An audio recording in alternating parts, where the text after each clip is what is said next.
네, 이번 시간은 직류 회로에서 어떻게 전하, 즉 전자가 어떻게 이동하는지를 조금 알아본다. 전하의 이동을 알아본다. 그래서 이번 시간은 PPT 활용을 조금 자제하도록 하겠습니다. 왜냐하면 이번 시간은 좀 필기할 내용도 많고 해서 PPT 대신에 원래 제가 했던 방식대로 좀 강의를 진행하고자 합니다. 그래서 직류 회로, 즉 전하의 이동을 알아본다 라는 것이죠. 그래서 직류 회로에서 전하의 이동은 바로 우리 뭐라고 하죠? 예, 전류라고 합니다. 그리고 좀 더 자세히 표현을 하자면 도선의 단면적의 단위 시간 동안, 예를 들어 단위 시간 1초라고 합시다. 단위 시간 동안 얼마만큼의 전하가 이동하느냐라는 거죠. 얼마만큼 빨리 이동하느냐라고 묻는 게 아니라 얼마만큼의 양의 전하가 이동하느냐가 전류의 포인트입니다. 무슨 말인지 아셨죠? 그래서 이러한 직류회로에서 이러한 전류를 우리는 무슨 전류라고 한다? 전도 전류라고 합니다. 무슨 말인지 아셨을까요? 그래서 일단 우리 전이가 발생하기 전에 도체의 모습을 한번 보도록 하겠습니다. 그래서 우리가 이러한 구리가 있다라고 가정해 보겠습니다. 그래서 이러한 구리는 이런 플러스 이온과 이런 마이너스 이온들이 서로 혼재되어 있습니다. 그리고 이러한 플러스 이온들은 원래 이렇게 양성자가 있고 중성자가 있으면 이렇게 마이너스 전자들이 이동을 하는 것이죠. 이렇게 최외곽 전자를 가지면서. 저희 지금 화학 시간이 아니기 때문에 첫 번째 외곽 전자, 두 번째 외곽 전자 그거에 대해서는 자세히 설명하진 않겠습니다. 전류의 흐름에 있어서는 그건 중요하지 않는 거기 때문에 나중에 전자계학 시간에서 좀 더 자세하게 다루도록 하겠습니다. 그래서 이런 마이너스 전자들이 존재하게 됩니다. 그리고 이러한 플러스 전자들은 우리 모델링 할 때 움직이지 않는다라고 가정합니다. 무슨 말인지 아셨죠? 대신에 마이너스 전자들이 무작위적으로 이동을 하게 됩니다. 전위가 발생하기 전에도요. 즉 그 말은 무엇이냐면 우리가 그냥 구리 도체 이거를 우리가 그냥 바라만 봤을 때 아무 변화가 없는 것처럼 보이지만 그 내부에서 마이너스 전하들은 계속적으로 움직이고 있다라는 겁니다. 무슨 말인지 아셨죠? 그래서 저희가 보게 되면 이런 마이너스 전하가 이렇게 이동하는 애도 있을 거고 전체적으로 봤을 때 마이너스 전하가 이렇게 이동하면 이렇게 이동하는 친구도 있겠죠. 그렇죠? 그리고 이렇게 이동하면 이렇게 이동하는 친구도 있을 거고요. 그리고 이렇게 이동하면 이마만큼 이동하는 친구들도 있을 것이죠. 전체적으로 놓고 봤을 때요. 그렇게 따지고 보면 이 하나하나는 아주 무작위적으로 랜덤하게 움직인다 라고 말을 해줄 수 있겠지만 전체적인 도체의 관점에서 봤을 때 전체의 이동은 전자의 이동은 없게 되는 것이죠. 그렇죠. 그래서 그냥 도체만 딱 놓고 이런 도체 상태에서 우리가 저항만 이렇게 달게 되면 저항에서 어떻죠? 아무런 열도 발생하지 않게 되는 것이죠. 그렇죠. 여기서 뭔가 따끈따끈하게 열도 나야 되고 아니면 여기에 전구를 이렇게 연결했다 손치면 그냥 전이가 발생하기 전에요. 불도 켜지고 해야 되는데 이러한 전하의 이동 자체가 전혀 없기 때문에 전체적으로 봤을 때 없기 때문에 저항에서 열도 나지 않고 전구에서 빛도 나지 않게 되는 것이죠. 그렇죠. 그런데 우리가 이 상태에서 전이가 발생하기 전에 이런 상태를 갖는다. 제가 말씀드렸죠. 그 말은 즉슨 이러한 플러스 이온이 이렇게 있다라고 제가 가정을 했었을 때 마이너스 입장에서 따지고 보면 이러한 일정 바운더리 영역 내에서 전하들이 이렇게 전자라는 뜻이죠. 어떤 바운더리 안에서 이렇게 무작위적으로 움직이고 있다라는 겁니다. 네, 무슨 말인지 좀 이해가 되실까요? 그 상태에서 우리가 전위를 걸어주게 되면 이렇게 전위를 걸어주게 되면 보통 일반적으로 마이너스 전자가 플러스 극으로 이렇게 이동을 하고 이쪽이 플러스지 않습니까? 이쪽이 마이너스고요. 직류에서는 이게 DC죠. 그래서 전류의 흐름은 이렇게 된다라고들 많이들 아실 겁니다. 그래서 전자의 방향과 전류의 방향은 다르다. 이렇게들 많이 배우셨죠? 중학교 물리 때인가요? 고등학교 때인가요? 아무튼 이렇게들 많이 배우셨을 겁니다. 그래서 전자의 방향과 전류의 이동 방향은 서로 다르다. 네, 무슨 말인지 아셨죠? 그래서 이때 우리가 전위를 걸어주게 되면 실제적으로 이런 전자가 이렇게 이동을 하는 것이 아니고요. 이런 전자가 움직이고 있는 바운더리 있지 않습니까? 우리가 이렇게 상상해주는 바운더리가 있지 않습니까? 이게 이마만큼 이동을 하게 됩니다. 뭐 때문에요? 이러한 전개 때문에 전하가 이동하게 된다라는 것이죠. 그렇죠?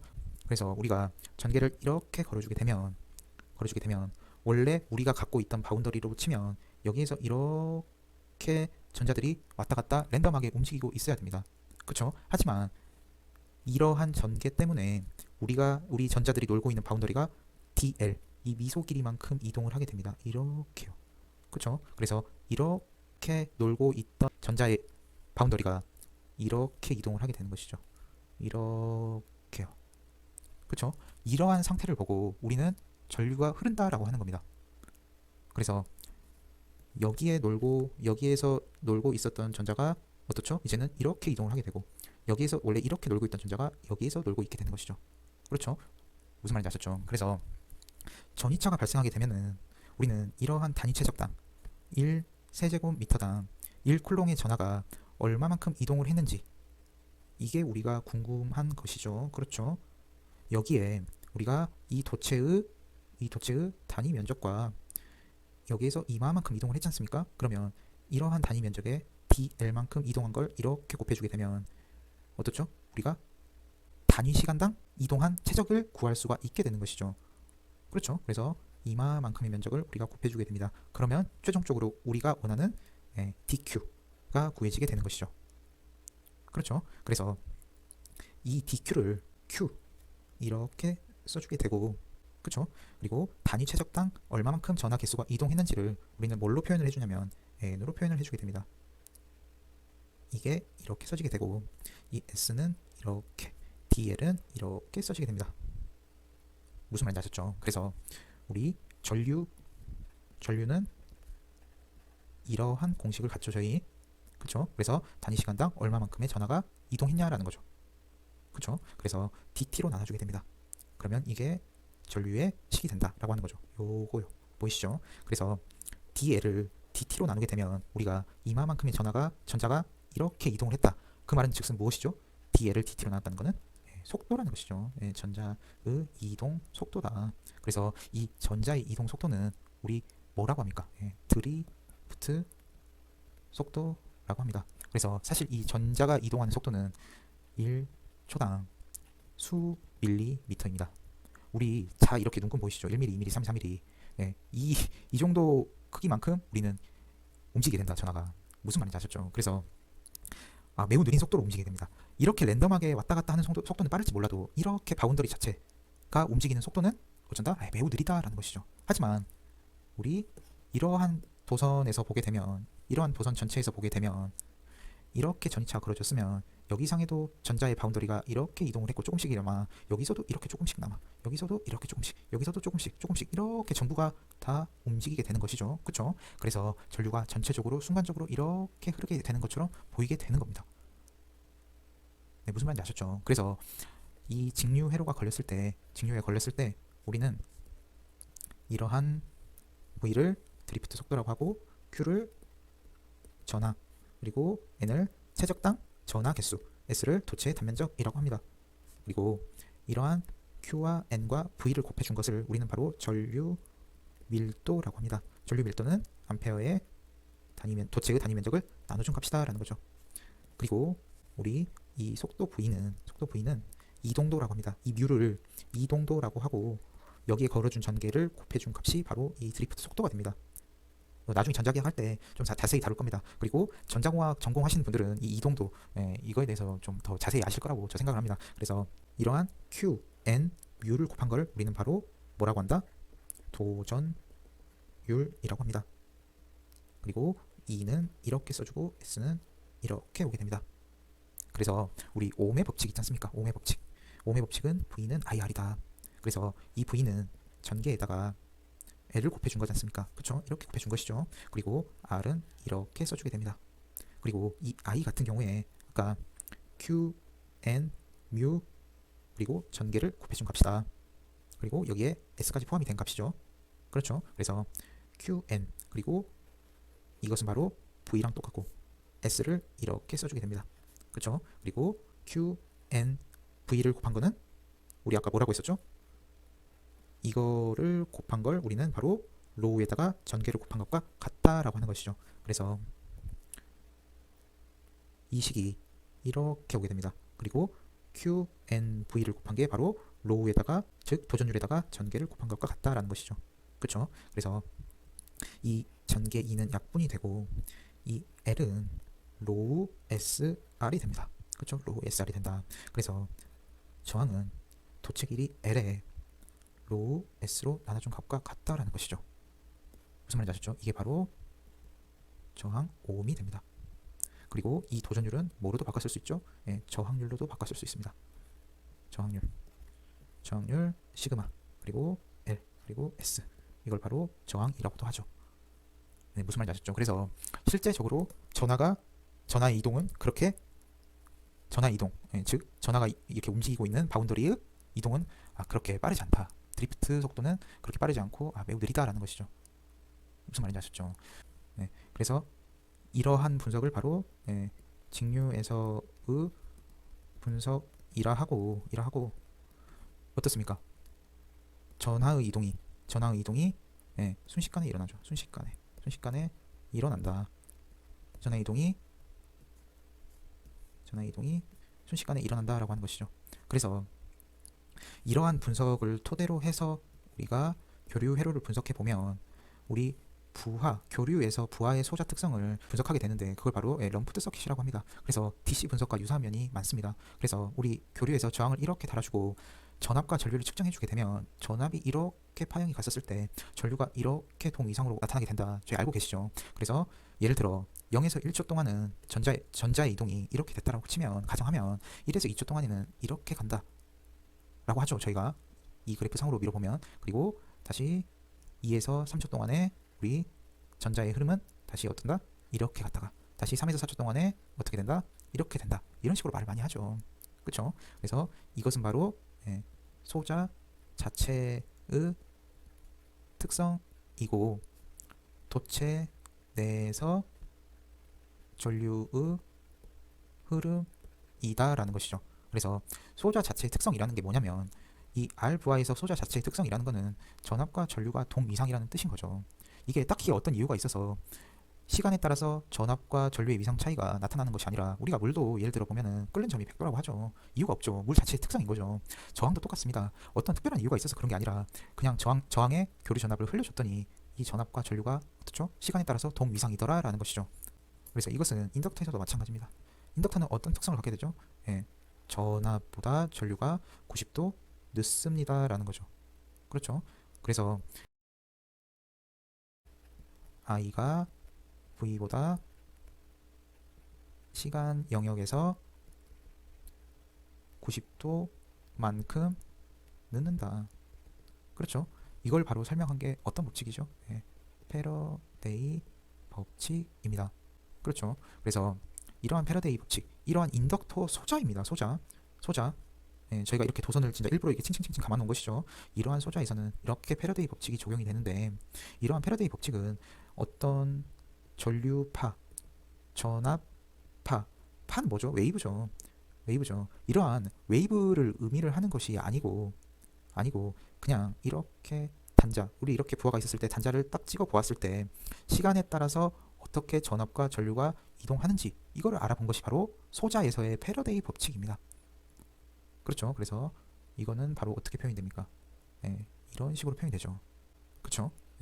그리고 이걸 바로 뭐라고 합니까? 이걸 바로 커패시터라고 하죠. 커패시터 소자라고 하죠. 그래서 여기 이러한 커패시터, 이러한 여기 사이에는 바로 유전체가 있을 수도 있고 공기가 있을 수도 있습니다. 그래서 여기에서 흐르는 전류를 우리는 뭐라고 정의를 해줍니까?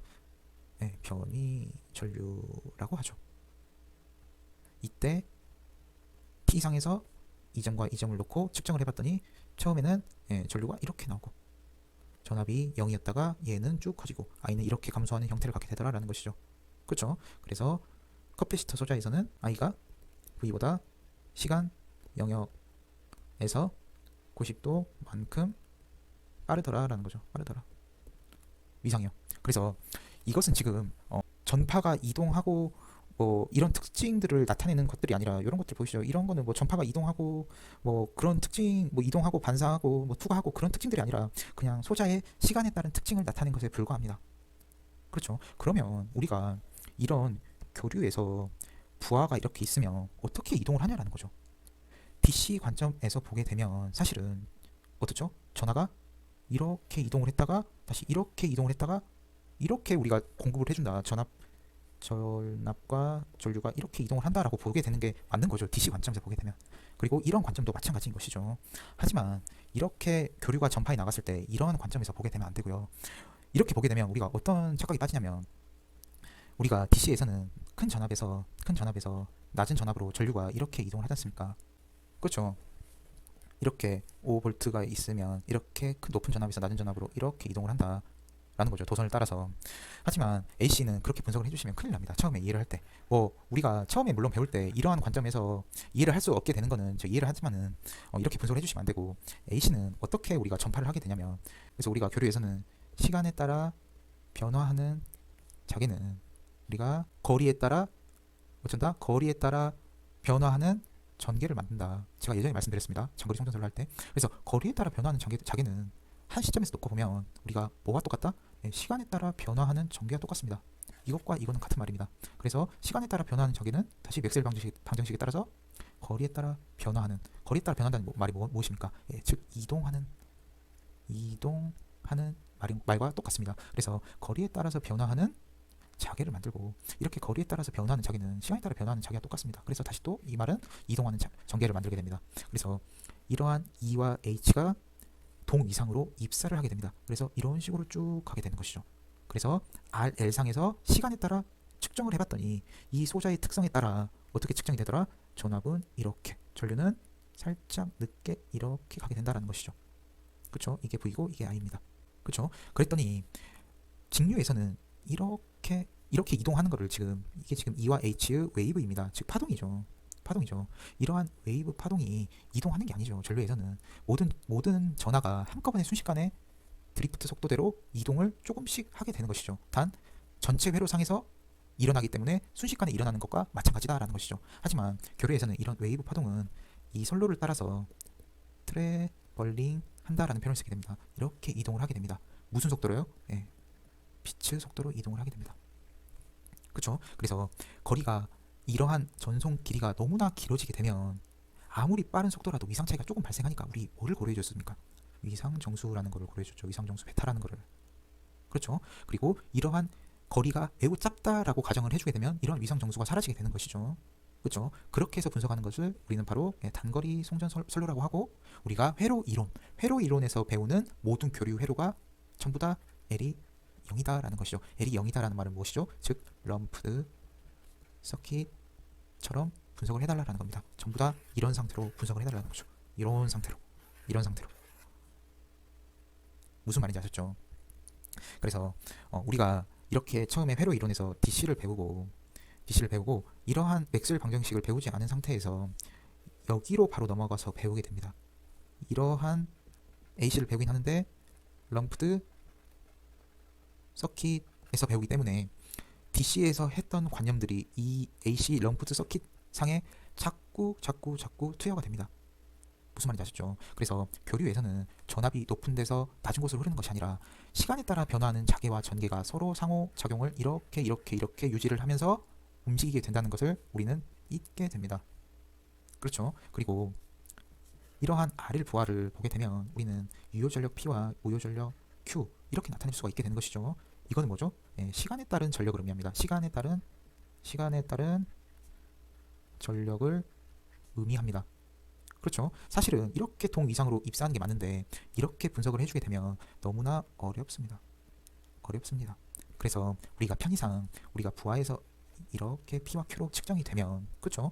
이게 이렇게 오는지는 우리 알겠으나 편의상 이런 P와 이런 Q가 어떻다? 공급이 된다라고 우리 가정하도록 하겠습니다 라고 하는 겁니다. 무슨 말인지 아셨죠? 그래서 교류 회로를 분석하게 될 때 우리는 DC 회로에서 분석하는 방법 자체를 썩 쓰지 않게 됩니다. 그래서 항상 우리 교류 회로 분석할 때 어떻습니까? 물론 V와 I가 뭐 어디서 어디로 간다고 해서 뭐 키르히호프 법칙을 따라서 적용을 하고 하지만 대체적으로 어떻죠? 유효 전력이 어디로 가고 무효 전력이 어디로 가는지를 자주 보게 됩니다. 그래서 뭐 예를 들어 뭐 콘덴서가 있으면 콘덴서가 부하에 뭐 무효 전력을 공급을 한다.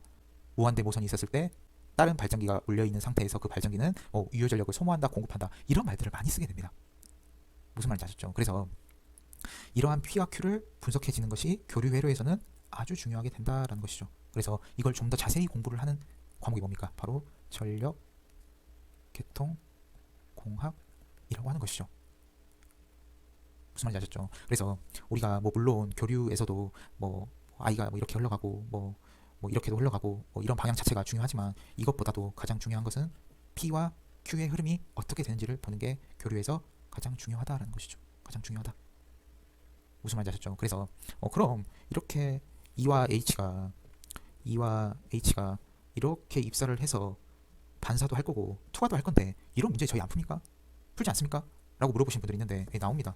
우리 이런 문제는 어떤 문제로 주로 나오게 되냐면 특성 임피던스라는 문제로 해서 출제가 되게 됩니다. 무슨 말인지 아셨죠? 그래서 뭐 예를 들어 뭐 특성 임피던스가 뭐 600옴이 있고 뭐 다른 선로의 특성 임피던스는 400옴인 이런 선로가 있는데 이러한 이상 전압이 내습을 했다. 이때 투과는 얼마를 하고 반사는 어떻게 되는지 구해보시오. 이런 문제들 많이 보셨죠. 예, 이게 중요하기 때문에 여기서 이렇게 물어보는 겁니다. 그쵸? 그리고 우리 송전공학에서는 굳이 이러한 분석 자체를 쓰진 않고 대신에 우리 부하에서 T 관점으로 분석을 해주고 T 관점에서 분석을 해준단 말은 무엇이죠? 예, 이러한 관점에서 분석을 해준다는 거죠. 이러한 관점에서 분석을 해주고 너무나 선로 길이가 길면 우리 위상정수 베타를 써서 좀 조정을 해주십시오. 그쵸? 이러한 분석을 갖다가 우리는 어떤 분석이라고 하죠? 네, 분포, 회로, 정수 분석이라 하죠. 그리고 선로 길이가 좀 짧다, 뭐 100km 이하다라고 하면 우리 어떻죠? 우리가 평소에 하는 분석 있죠. 교류 회로에서 하는 그 평소에 하던 그 분석을 쓰게 된다라고 하는 것이죠. 그렇게 되면 선로에서 이러한 선로 인덕턴스 하나만 있게 된다. 그리고 때로는 표피 저항을 반영한 이러한 R도 함께 존재를 한다. 이렇게 표현이 되게 되는 것이죠. 그래서 보통 단위값으로 어떻게 주어지죠? 오hm per 킬로미터, 오hm per 킬로미터 이런 식으로 주어지게 되는 것이죠. 네, 무슨 말인지 아셨죠? 그리고 우리가 중거리 송전선로로 넘어가게 되면 이러한 인덕턴스가 있다라고 가정을 하고 보통 이러한 커패시터를 끼워 넣어서 분석을 하게 된다라는 것이죠. 그렇죠? 그래서 이러한 단거리 송전선로나 중거리 송전선로는 어쩐다? 길이가 0으로 간다 라고 하는 거죠. 이렇게 길이가 0으로 간다라고 가정을 하게 되면 우리 사단자 정수가 어떻게 되죠? 1 j 오메가 L 0 1 이런 상태가 된다 라고 하는 겁니다. 단 무손실 선로일 때 이렇게 나오게 되는 것이죠. 그렇죠? 무손실 선로라고 하는 것은 이렇게 R이 없다라고 해서 우리가 분석을 해준다 라고 하는 겁니다. 그렇죠? 그래서 저번인가요? 1시간짜리 저 강의를 올려드린 게 있습니다. 그게 바로 이러한 분포 정수 회로, 이러한 위상 정수 있죠. 이렇게 길이가 늘어나면 늘어날수록 트래블링 하는 데 있어서 시간이 길어지기 때문에 이러한 베타를 어쩌다 이용해서 이렇게 시간상 측정하는 부하를 기준으로 해서 송전단의 전압과 전류가 어떻게 되는지를 알아보았다라고 하는 것이죠. 그래서 이러한 수전단에서 송전단으로 넘어갈 때 어쩐다? 입사파와 반사파 그리고 위상정수 베타를 반영해서 구했다라고 하는 거죠. 1시간짜리 제가 그 장거리 송전선로 심화 문제풀이 올려놓은 강의에 이거에 대해서 좀 자세히 남아 있습니다. 요거에 대해서요. 무슨 말인지 아셨죠? 그래서 이번 강의 좀 무슨 말인지 알아들으신 분들도 계실 거고 약간 좀 낯선 분도 좀 계실 겁니다. 그래서 결론을 제가 따져보면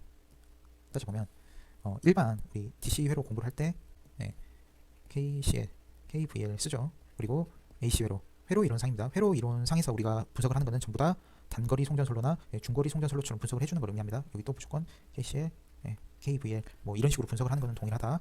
단 AC에서 장거리 송전선로로 넘어가게 되면 우리가 위상정수 베타를 반영해주고 입사파와 반사파도 고려를 해주게 된다라는 거죠. 얘는 좀 더 얘는 좀 특별한 친구로 기억이 되는데 하지만 얘가 본질이다라는 것이죠. 무슨 말인지 아시죠? 그래서 나중 되면 이게 너무 어려우니까 이걸 만약에 예를 들어 패스를 했다라고 하면 우리가 뭐로 얻었습니까? 맥스웰 방정식도 우리가 적용하는 게 요원한 일이 되는 것이고요. 그리고 전력 원선도도 좀 하기 좀 힘들어지게 됩니다. 무슨 말인지 아시죠? 그래서 이러한 점들을 잘 염두를 해두고 좀 공부를 하셨으면 하는 바람입니다. 그리고 우리가 수전단에 물려있는 이 부하들 있죠. 이 부하는 모두 럼프드 서킷이라고 해서 무조건 시간 영역에서 분석을 한다라는 겁니다. 한 가지 더 있습니다.